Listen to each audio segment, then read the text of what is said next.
Hola familia, ¿cómo están todos? Qué bueno poder compartir este tiempo con todos ustedes. Para mí es incluso reencontrarme porque he estado, bueno, un tiempo un poco desconectado, mal de salud, y es de mucha alegría poder tener este tiempo y poder compartir la palabra del Señor. Y bueno, me gustaría poder iniciar con una oración para poder entregarle este tiempo al Señor.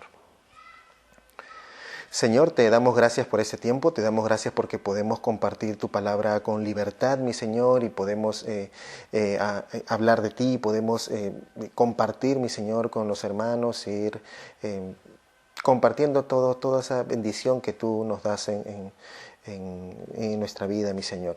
Te agradecemos por tu cuidado, mi Señor, te agradecemos porque sabemos que estás presente oyendo nuestras oraciones, mi Señor, y descansamos en que tu voluntad, aunque no siempre es como nos da las respuestas que nosotros esperamos, es buena, agradable y perfecta, mi Señor. Te amamos y te entregamos este tiempo. Amén.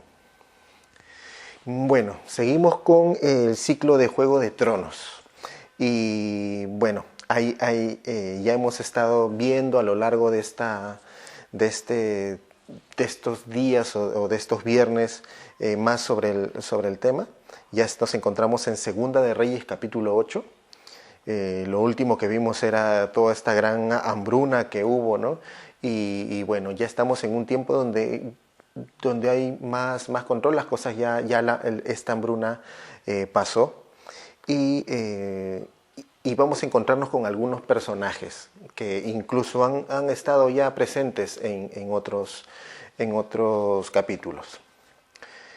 Si me acompañan, vamos leyendo versículo a versículo y vamos viendo qué nos quiere decir el Señor a través de su palabra. Segunda de Reyes, capítulo 8. La tsunamita recupera sus bienes. El capítulo 8 empieza así. Eliseo habló con la mujer a cuyo hijo él le había devuelto la vida y le dijo: prepárate a partir con toda tu familia y ve a vivir donde puedas. El Señor va a hacer que haya una gran hambruna en el país, la cual durará 7 años. La mujer se dispuso a acatar las instrucciones del varón de Dios y junto con su familia se fue al país de los filisteos. Y allá vivió 7 años. Pasados los 7 años, la mujer volvió de este país y fue a rogarle al rey que le restituyera su casa y sus tierras. El rey estaba en ese momento hablando con Gehasí, el criado del varón de Dios, y le decía: por favor, háblame de todas las maravillas que ha hecho Eliseo. Y mientras Gehasí le contaba al rey cómo Eliseo le había devuelto la vida a un muerto, la madre del hijo resucitado por Eliseo llegó a pedirle al rey la devolución de su casa y de sus tierras. Gehasí exclamó entonces: Su Majestad, esta es la mujer y este es su hijo al que Eliseo devolvió la vida. El rey interrogó a la mujer y ella le contó todo. Entonces el rey llamó a un oficial y le ordenó: haz que a esta mujer se le devuelva todo lo que era suyo y todo lo que sus tierras produjeron desde que dejó el país hasta ahora. Ahí terminamos esta primera historia que está presente en el capítulo 8. Y para poder entenderlo, al inicio, en el versículo número 1, Eliseo está hablando con una mujer.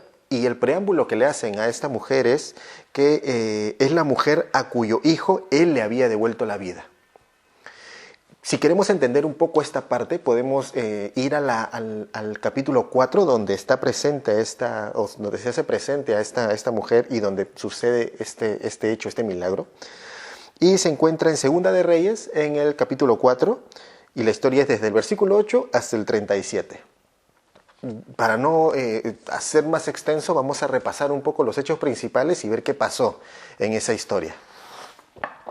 Esa historia comienza así, y esta parte sí me gustaría leerla, que es el Segunda de Reyes, capítulo 4, y los versículos del 8 al 10, para poder entrar un poco en contexto. Eliseo y la tsunamita. En cierta ocasión, una mujer importante de Sunén invitó a Eliseo a comer en su casa. Y cada vez que Eliseo pasaba por allí, la mujer le insistía que se quedara a comer.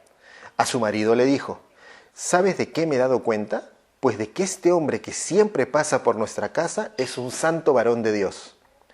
Debiéramos hacerle un pequeño aposento en la azotea y poner allí una cama y una mesa, y una silla y un candelero, para que cuando pase por aquí pueda quedarse con nosotros. Aquí vemos algunos puntos importantes. Estamos hablando de una mujer, una tsunamita, está casada, pero dice que es una mujer importante de Sunem. O sea, no es tampoco cualquier persona, es una mujer importante en Sunem. Luego ella reconoce en Eliseo que es un varón de Dios, y bueno, luego habla de poder hacer un aposento en la azotea. Esto quiere decir que tenía una casa grande y tenía una azotea donde podía poner una cama, poner una mesa, una silla, un candelero, y para alguien más, ¿no?, que ni siquiera es de su familia. Entonces ahí vemos que tenía posesiones, que tenía dinero, que era importante en Sunem. Ya. Y bueno, que reconoce en Eliseo que es un varón de Dios. Bueno, la cosa es que Eliseo pasaba regularmente por ahí con Gehazi, y que era, bueno, su criado. Pero aquí también podemos ver cómo hay pasa constantemente por esta zona y cómo la mujer lo ve. Y bueno, para que se dé cuenta de que era un varón de Dios, vemos que había bastante... que realmente Eliseo tenía un muy buen testimonio, ¿no?, porque era visible que era un varón de Dios. Y bueno, viene pasando diferentes veces, le va insistiendo en que se quede. En ocasiones entonces empieza Eliseo a quedarse en este aposento que la mujer le arma. Y entonces Eliseo dice, ¿cómo podemos recompensar, cómo podemos devolverle esta amabilidad a esta mujer? Y Gehazi le dice, ¿no?, que su marido ya es anciano y ella no tiene hijos todavía. Entonces con esto ya Eliseo dice, ¿no?, entonces le dice a Gehazi, llámala. Y Gehazi la llama y Eliseo le dice, dentro de un año, le dice a la mujer, ¿no?, Eliseo le dice esto a la mujer, dentro de un año, por estos días, tendrás un hijo en tus brazos. Pero ella protestó, no, mi señor, varón de Dios, no te burles de esta sierva tuya. Claro, porque sabía que su esposo era, bueno, bastante mayor, y bueno, ella veía ya tal vez imposible poder tener un hijo, ¿no? Sin embargo, dice que pasó, tal cual Eliseo se lo dijo, ¿no? Y después de un año tuvo un hijo. Y bueno, este niño fue creciendo y de pronto dice que va a buscar a su papá, que estaba con los segadores en el campo. Aquí también podemos ver de que tenía vastas extensiones de terreno, porque tenía segadores que se encargaban, no era el papá solamente el que estaba ahí encargado de hacerlo, sino que el papá estaba con todo un montón de gente, trabajadores que estaban trabajando para ellos. Y el niño le dice, padre, mi cabeza, me duele la cabeza. Y así el niño de pronto va entonces donde su mamá y termina muriendo en los brazos sentado. Bueno, en el regazo de su madre el niño termina muriendo. Y bueno, con una serie de hechos bueno, que ya lo hemos visto cuando revisamos el capítulo 4, con una serie de hechos, finalmente el niño falleció, la mamá lo puso en este espacio que ella tenía reservada para Eliseo, lo acostó ahí, fue en búsqueda de Eliseo, cae a sus pies, le dice, bueno, le cuenta sobre esto, ¿no? Y finalmente Eliseo va y resucita al niño. Entonces, bueno, esto definitivamente es un milagro, ¿no?, para esta familia, y un milagro para esta mujer. Y bueno, y dice, y cierra así, que la mujer entró y sin levantar el rostro se arrojó a los pies de Eliseo. Después de eso tomó a su hijo y se fue. Entonces, esto es lo que mencionan en el primer versículo del capítulo 8, cuando hablan de la mujer a cuyo hijo le había devuelto la vida. Este es el hecho. Y es bueno haberlo revisado para saber quién era esta mujer, ¿no?, de qué se trataba. Y bueno, dice, Eliseo habló con la mujer cuyo hijo él le había devuelto la vida y le dijo, prepárate a partir con toda tu familia y ve a vivir donde puedas. El Señor va a hacer que haya una gran hambruna en el país, la cual durará 7 años. Bueno, esto entendemos este suceso pasa antes de esta hambruna que ya hemos visto, ¿no? Y Eliseo le advierte a esta mujer. Y definitivamente esto es porque el Señor le da este mensaje a Eliseo y Eliseo se lo dice a la tsunamita. Y aquí vemos que hay un imperativo, ¿no? Vemos que cuando Eliseo le da el mensaje a la mujer, le dice, prepárate a partir con toda tu familia. Prepárate, le dice. Es imperativo. A partir, a irte. Y ve a vivir donde puedas. Y ve a vivir, a residir donde puedas. Y porque se venía una gran hambruna. Cuando vemos esta palabra a vivir o residir, si vemos en el lenguaje original, que era el hebreo, la palabra es gur. Y esta palabra se usa en todo el Antiguo Testamento para hablar sobre cuando alguien tiene que migrar, tiene que residir en otro país, en otro lugar, debido a consecuencias o como consecuencia de la guerra o de un desastre natural. Entonces, Eliseo está diciendo que va a haber una gran hambruna, que va a haber algo realmente bastante difícil.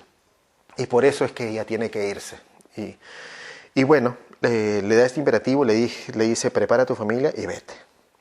La mujer se dispuso a acatar las instrucciones del varón de Dios. Y junto con su familia se fue al país de los filisteos y allá vivió 7 años. Tal cual lo que le dice Eliseo, que va a durar 7 años, ella se va y vive allá 7 años y vuelve. Porque sabemos que estas tierras de los filisteos, no era un lugar donde ella iba a poder vivir feliz, ¿no? Definitivamente. Entonces apenas pasa este tiempo de la advertencia, ella vuelve. Vemos en la mujer como es alguien bastante obediente, es alguien que si se fue y dejó las cosas que tenía para irse a tierra de los filisteos, no es que dejó pues tal vez una casita, no es que dejar este pedacito de tierra y me voy, no fue probablemente una decisión tan fácil, pero ella no objeta. Ella a lo que le dice y tal cual se lo dice Eliseo, obedece. Entonces vemos que sucede aquí un hecho, el Señor la protege y la cuida, pero esto sucede por la obediencia de esta mujer. Y hemos visto ya en el pasaje anterior de que ella tenía tierras, de que ella tenía dinero, de que era una mujer importante y por lo tanto lo que dejó era mucho, pero obedeció, fue obediente y se fue. Y tal cual el tiempo también que le indica Eliseo, tal cual ese tiempo, ella vuelve. Y bueno, entonces ya pasaron estos 7 años, ya pasó esta hambruna, ¿no? Y nos lleva a otra escena esta historia.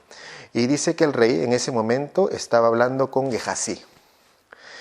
Y el criado del varón con el criado del varón de Dios y le decía, ¿no? Por favor, háblame de todas las maravillas que ha hecho Eliseo. Ese rey estaba muy interesado en conocer qué cosas es lo que había estado haciendo Eliseo. Las cosas que le habían contado probablemente eran bastante sorprendentes. Y Gehazi estaba con el rey. Estaba en una posición en que podía estar conversando con el rey y el rey le estaba pidiendo que por favor le cuente las cosas que había hecho Eliseo. Así que podemos entender que estaban en una conversación realmente bastante cercana y Gehazi le estaba contando estas cosas que habían sucedido y de pronto le estaba hablando de cómo Eliseo le había devuelto la vida al hijo de una madre y de pronto cuando están en esta conversación entra y va esta mujer ante el rey. Y ahí Gehazi, pues obviamente todo emocionado le dice, ¿no? Su majestad, esta es la mujer y este es su hijo, al que Eliseo le devolvió la vida. Esto hace que el rey preste mayor atención y el rey se detenga a escuchar qué es lo que quería esta mujer. Y el rey interrogó a la mujer y ella le contó todo, se le contó con los detalles de primera mano. Entonces el rey llamó a un oficial y le ordenó, Aquí recordemos qué es lo que estaba pidiendo esta mujer. Esta mujer se había ido, había estado 7 años fuera, vuelve, obviamente en estos tiempos dejas tus tierras, alguien más lo ocupa. Entonces ella vuelve buscando de que quería rogarle al rey que le restituyera su casa y sus tierras, lo cual era por derecho, es algo que le pertenecía. O sea, lo que estaba reclamando esta mujer era justicia. No estaba pidiendo un favor realmente. Se había ido y había vuelto y quería otra vez tener sus tierras porque le pertenecían, ¿no? Finalmente. Entonces fue a pedir justicia al rey.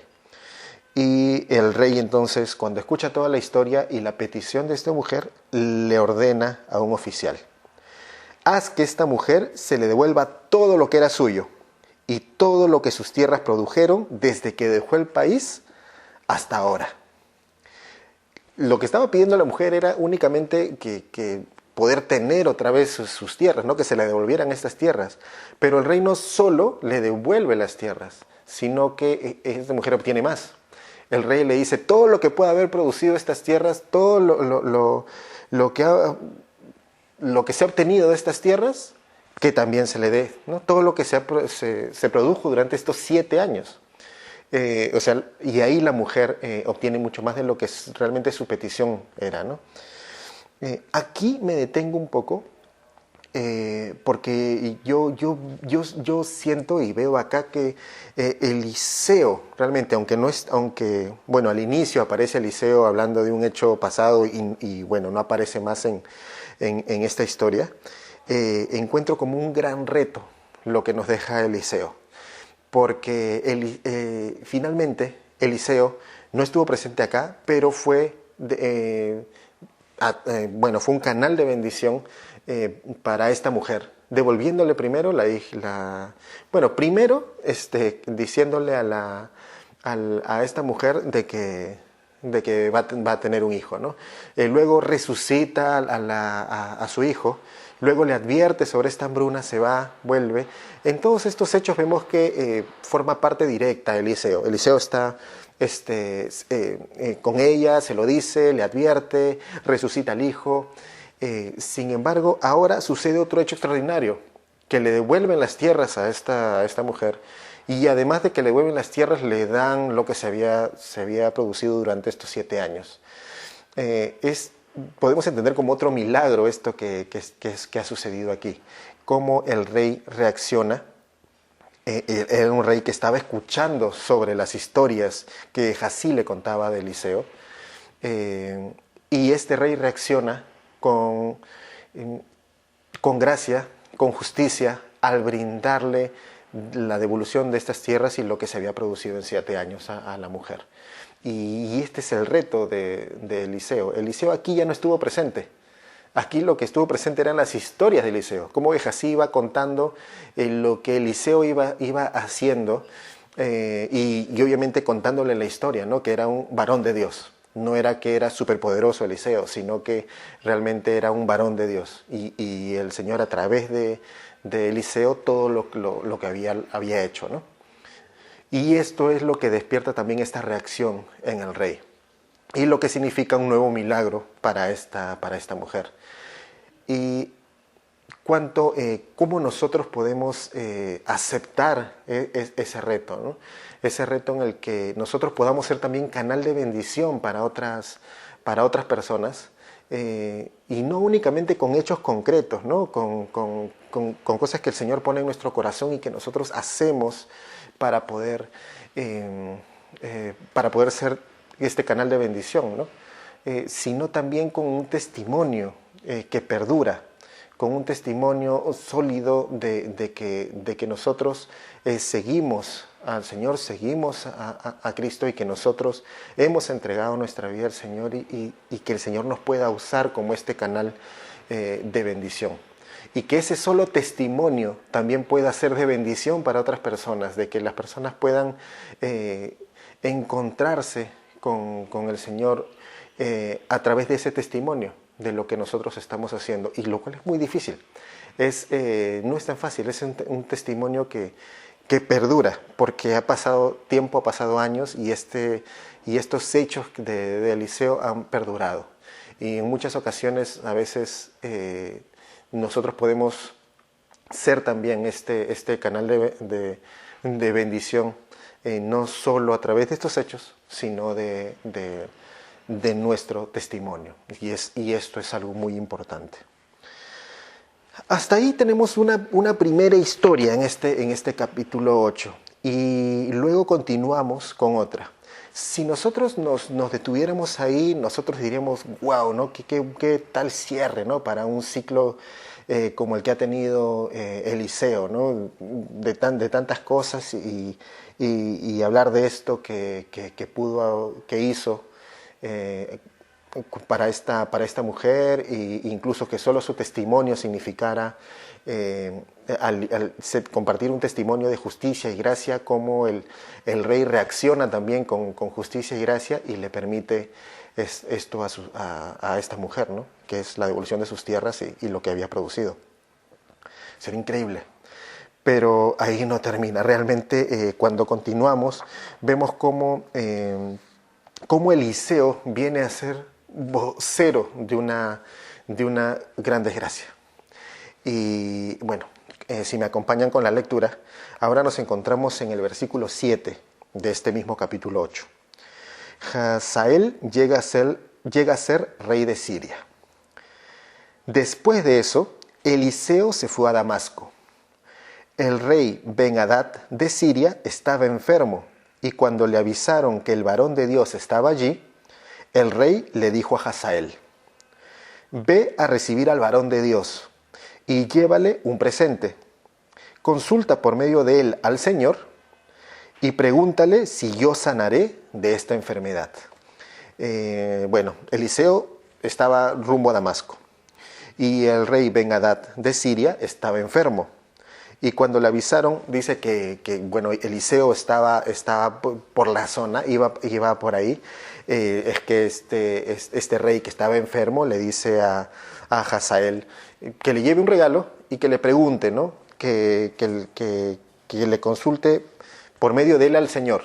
Él tenía clarísimo este rey quién era Eliseo. No dice consúltale al brujo, ¿no? Consúltale, llévale un presente y por medio de él pregúntale, ¿no? Para que el Señor por medio de él me pueda dar esta respuesta. Si voy a sanar o no voy a sanar de esta enfermedad. Entonces Hazael escogió un presente de entre los bienes de Damasco y junto con 40 camellos cargados fue al encuentro del varón de Dios. Cuando llegó ante él, le dijo: Hazael toma este presente, un pequeño presente, que estaba cargado en 40 camellos, y va al encuentro de Eliseo. Y cuando llega él, bueno, le transmite esta pregunta, ¿no? que le había dado el rey.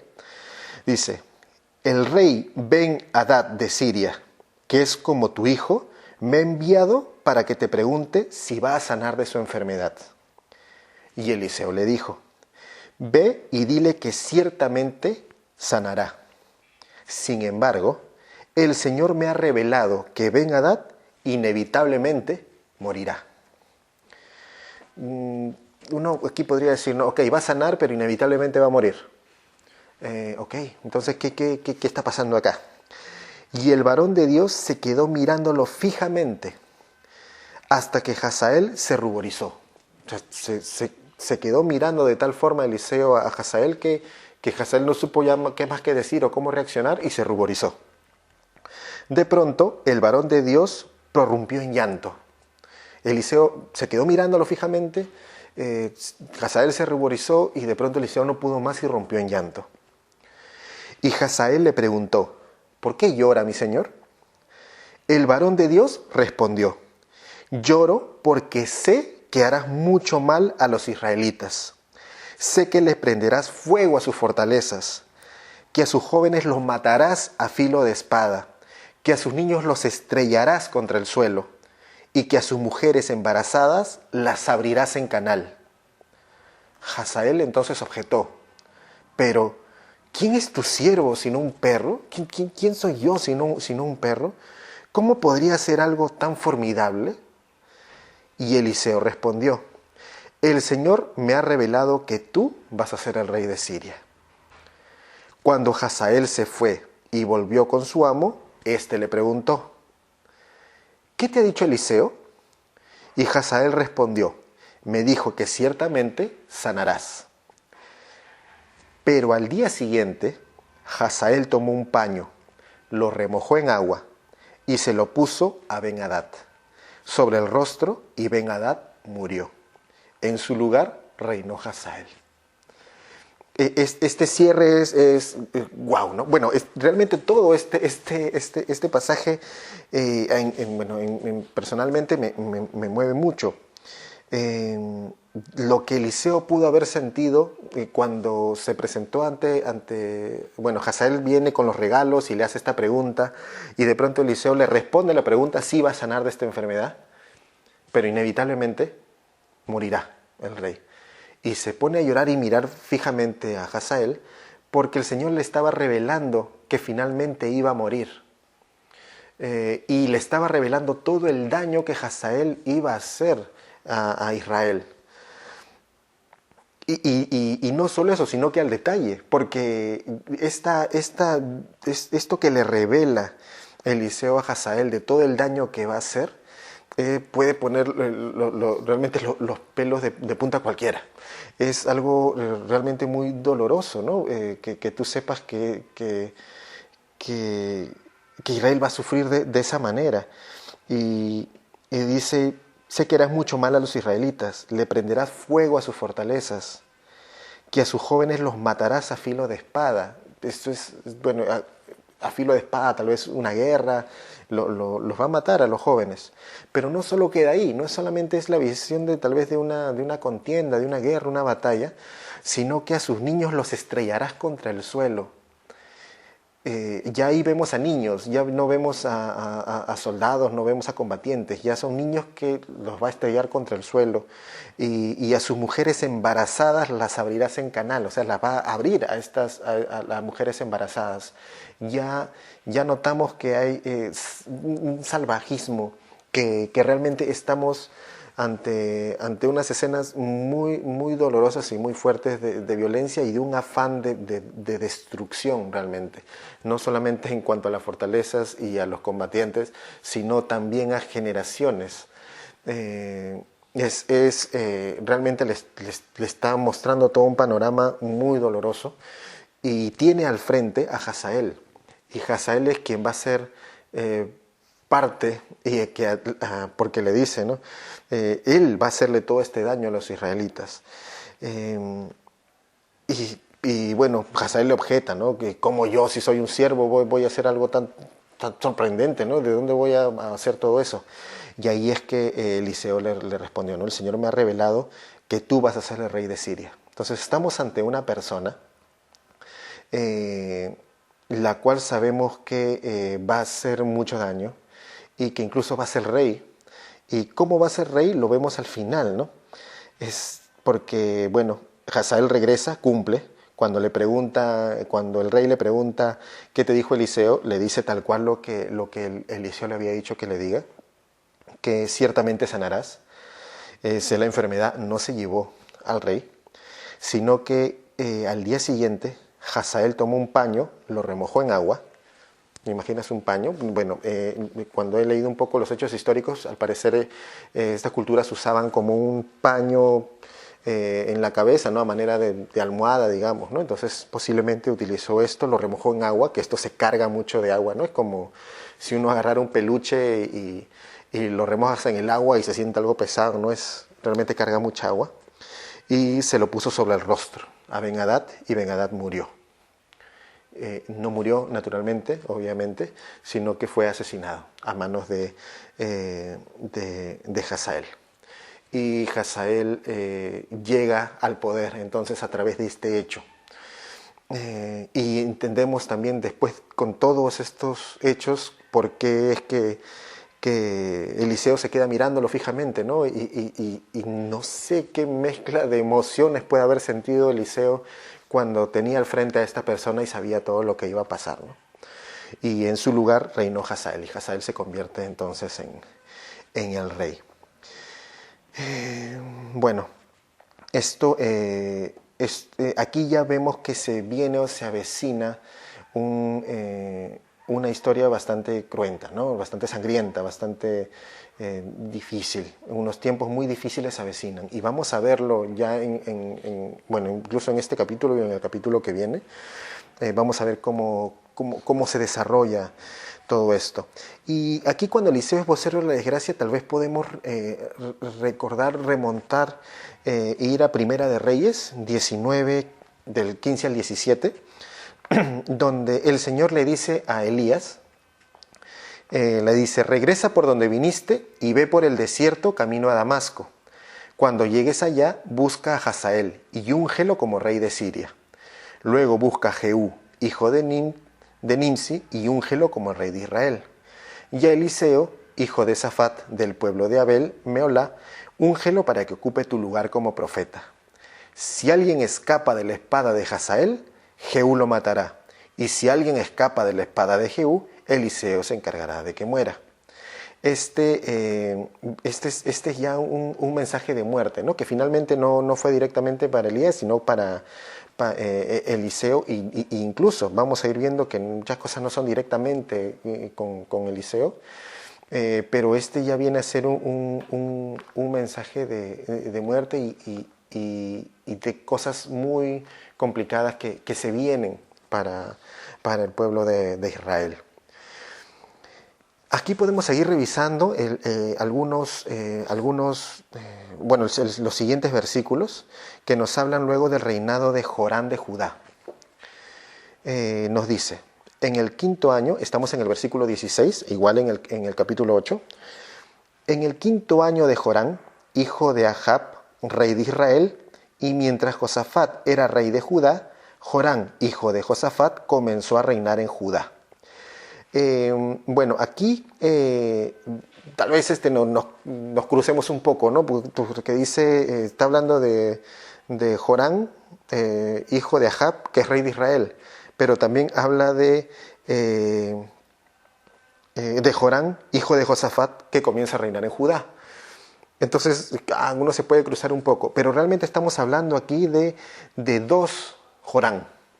Un Jorán que es hijo de Ahab, y un Jorán que es hijo de Josafat. Uno de ellos asciende al trono, finalmente se convierte en rey de Israel, y el otro Jorán se convierte en el rey de Judá. Entonces, si ya la tenemos difíciles con tantos nombres de reyes, ahora nos tocan dos reyes que se llaman de la misma manera y ocupan un reinado en la misma época. Y bueno, entonces nos está hablando de la ascensión al reinado de Jorán, tanto en Judá como en Israel. Y nos sigue hablando, ¿no? En este mismo proceso que se usa en Reyes para hablar de cada uno de ellos. Y dice que tenía 32 años cuando comenzó a reinar y reinó en Jerusalén 8 años. Su conducta fue la de los reyes de Israel, pues actuó como la familia de Ahab. Hizo lo malo a los ojos del Señor. Y una hija de Ahab fue su mujer. Pero por causa de David, su siervo, el Señor no quiso destruir a Judá, pues le había prometido a David que siempre mantendrá viva su dinastía y la de sus hijos. En los días de Jorán, Edom se rebeló contra el dominio de Judá y nombró su propio rey. Entonces Jorán se enfiló hacia Sair con todos sus carros, pero los de Edom los atacaron y los rodearon. Entonces Jorán y los capitanes de sus carros se abrieron paso durante la noche y logró que su ejército escapara a su campamento. Sin embargo, Edom se liberó del dominio de Judá hasta el día de hoy, y también Limna se rebeló en el mismo tiempo. Los demás hechos de Joram y todas sus obras se hallan registrados en el libro de las crónicas de los reyes de Judá. Cuando Joram se reunió con sus antepasados, fue sepultado con ellos en la ciudad de David y en su lugar reinó Ocosías su hijo. Nos siguen contando sobre este rey, sobre el reinado. Narras siempre un hecho trascendental de este reinado y también del tema espiritual. Nos dice que finalmente su conducta fue como la de los reyes de Israel, pues finalmente actuó de una forma mala a los ojos del Señor. Ya vemos que en este caso, en el caso de ambos reyes, su conducta no ha sido la mejor. Bueno, ha sido muy mala. Si ha sido malo a los ojos del Señor, definitivamente ha estado mal. Incluso vemos que y una hija de Ahab fue su mujer, ¿no? Bueno, podemos ir revisando diferentes hechos aquí. Sin embargo, me gustaría también agarrar lo que sigue de esta historia para poder terminar con el capítulo 8 y así encontrar algo en común que finalmente suceden con estos reyes. Si seguimos en el versículo 25, dice: reinado de Ocosías de Judá. Jorán, hijo de Ahab, tenía 12 años de reinar sobre Israel cuando Ocosías, hijo de Jorán, comenzó a reinar sobre Judá. Entonces, ahí hay una continuación. Vamos al versículo 26. Ocosías tenía 22 años cuando comenzó a reinar y reinó en Jerusalén 1 año. Su madre se llamaba Atalía y era hijo del rey Omri de Israel. Como era yerno de la casa de Ahab, siguió el mal ejemplo de la familia de Ahab, y al igual que la casa de Ahab, hizo lo malo a los ojos del Señor. Seguimos viendo que hay un proceso, nos siguen contando la historia y podemos ver de igual manera que hicieron lo malo a los ojos del Señor. Parece que la cosa no cambia mucho y se mantienen de esta forma. Aquí vemos, que se menciona a Ahab repetidas veces y, por hechos históricos sabemos que Ahab era un rey muy astuto, ¿no? Que, terminó casándose con una mujer como un tema político para poder tener de aliados políticos a este reino.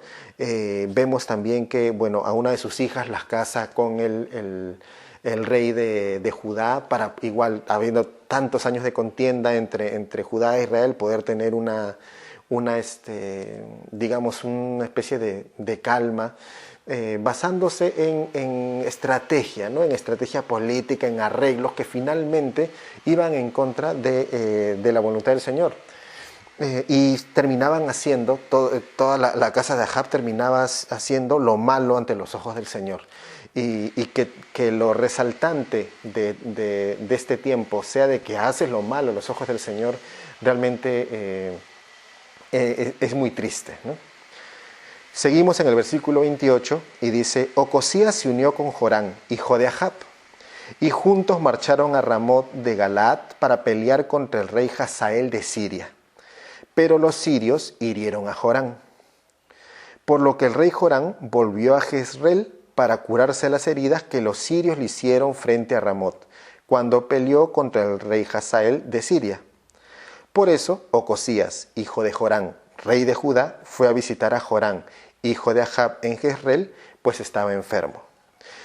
Hasta ahí, seguimos viendo algunos hechos históricos. Podríamos desgranar muchos puntos acá.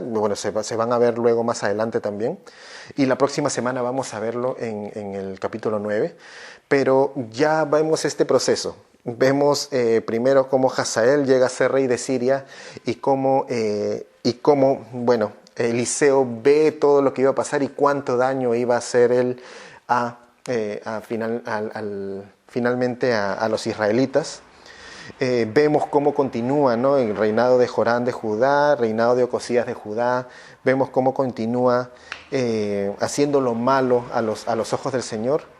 Y cuando vemos esta visión que el Señor le da a Eliseo de todo lo que iba a pasar con el pueblo de Israel, podemos entender, ¿no? Cómo todos estos reyes en esta línea incluso de Eliseo hicieron lo malo ante los ojos del Señor. Vemos a Ahab que, basándose en su inteligencia, astucia, en sus artimañas, y no en la voz del Señor, y no en los caminos que el Señor le iba indicando por medio incluso de profetas, y renunciando a este